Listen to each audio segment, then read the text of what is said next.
महाप्रभु जगन्नाथ होचंती ओडिया अस्मितार सबुठु बड़ प्रतीक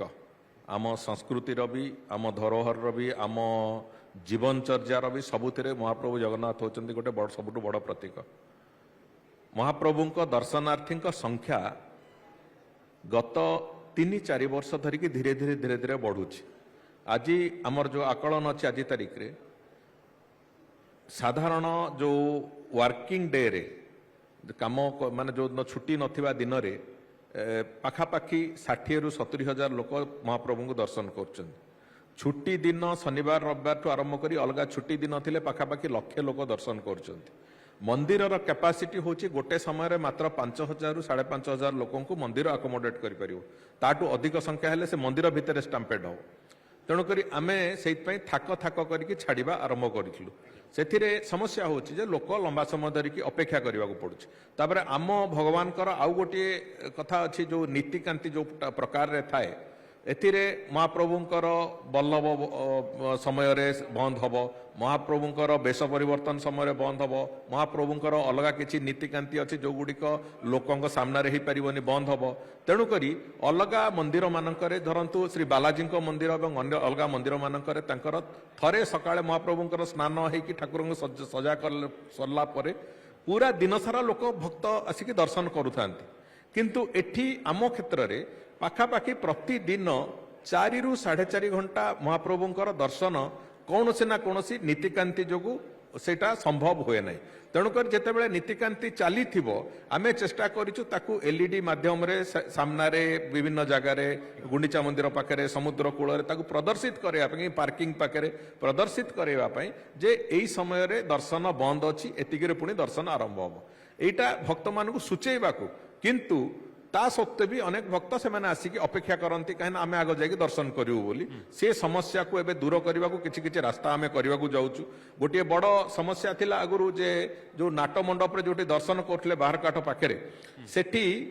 जेते बेले दल हेकि गोटे बड़ दल जाकि पशुले से भितर पछरे रोथुवा लोक मानकु दर्शन हेई पार नथला। आमे ताकू गोटे आमे सरकार को आसला परे योजना करथुलु जे ताकू गोटे धाड़ी दर्शन पई गोटे थाक थाक करके विभिन्न उच्चतार प्लाटफॉर्म करके सेतरे दर्शन करे बोली पछरे पुणी आमे जेते बेले ताकू इम्प्लीमेंट करैवार प्रक्रिया को जेते काठ नेक सेठी प्लाटफॉर्म लगेवा पूर्वरु आमे देखिलु से मझिरे कोन हुए ठाकुरंकर जेते भोग जाए से समय से प्लाटफॉर्म टा खोला जीवो माने अलग अलग अपने 2 भाग हो मझे गोटे रास्ता दिज्व से रास्ता जीव भोग। तेणुक भोग गला बेलू से जो प्लाटफॉर्म अलग कला बेलू आमको पाखापाखि 20-22 मिनिट लगिला। आम गोटे परीक्षामूलक भाव में देखिलु ताकू सेठू एबे आईआईटी भुवनेश्वर को दायित्व दिया से माने तार टेक्नोलोजी रे गोटे परिवर्तन करिसंती जहा फल कि तुरंत सेटा काढ़ी हबो एवं तुरंत 5-7 मिनिट रे काढ़ी हबो 5-7 मिनिट रे पुणी आउथरे सेटा लगेई देई हबो जहा फल रे भक्त माने करिवे। ये गोटिए एवं द्वितीय होचे नाट मंडप को आमे एबे एयर कंडीशन करबा को भी आरंभ करिचु प्रक्रिया। ये जोड़िए काम फल रे सेठी भक्त जो माने दर्शन करिवे तांको टिके सुविधा हबो दर्शन करबा पई सुविधा हबो जेतिकी समय से भीतर रहिबे से माने टिके निजुकु कंफर्टेबल तांको लागिवो सेति पई। द्वितीय कथा होची जो मंदिर बाहरे जो माने अपेक्षा करूचंती मो एबे किछि दिन तळे गोटे माने जो वर्किंग डे रे मु जाइथिली सेते बेले संख्या अत्यंत अधिक थिला।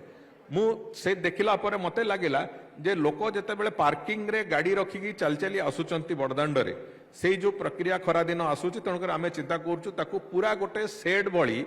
4टा लाइन रो गोटे सेड भली पूरा आमे जो मार्केट छक अच्छी